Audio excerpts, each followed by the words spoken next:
handle uh, Muhyiddin Yassin untuk projek masa kerajaan dia dulu,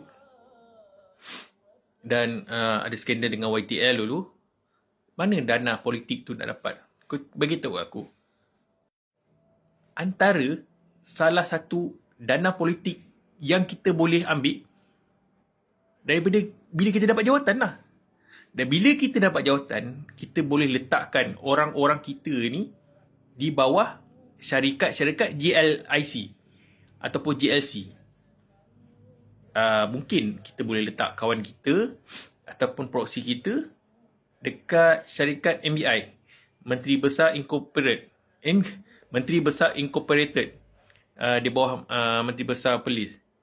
Mungkin sebab tu bila dah tubuhnya kerajaan, makanya yang orang-orang kuat ahli politik ni, dia akan tempatkan rakan-rakan dia tu dekat dalam syarikat-syarikat GLC. Contohnya dekat Petronas, dekat TNB lah, dekat Tekun lah, dekat PNB lah, dekat mana-mana syarikat. Kalau di bawah Kementerian Peladangan dan Pertanian, dia akan bawah masuk dekat lembaga peladangan lah, ataupun bawah Bernas lah, macam-macam. Semua orang-orang politik yang menjadi orang paling atas. Sebab apa? Senang keluar duit. Daripada situ memang berebut.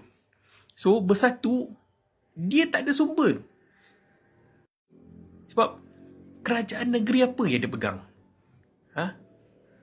PAS pegang Terengganu, PAS pegang Kelantan, PAS pun pegang Kedah, PAS pun pegang Perlis. So bersatu ni nak dapat mana? Sebab dia nak duit. Sebab tu baru-baru ni Tok Mat, bekas Menteri Besar Negeri Sembilan, dia berucap, dia pun ahli DUN, dia pun berucap di Dewan Undangan Negeri Negeri Sembilan. Dia menyelar tindakan Menteri Besar yang meletak orang-orang dia lebih melebihi daripada orang-orang Barisan Nasional. Padahal Barisan Nasional memperolehi ahli Dewan Negeri yang paling tinggi dekat Negeri Sembilan ni. Barulah PKR. Tapi ni disebabkan kerajaan perpaduan ni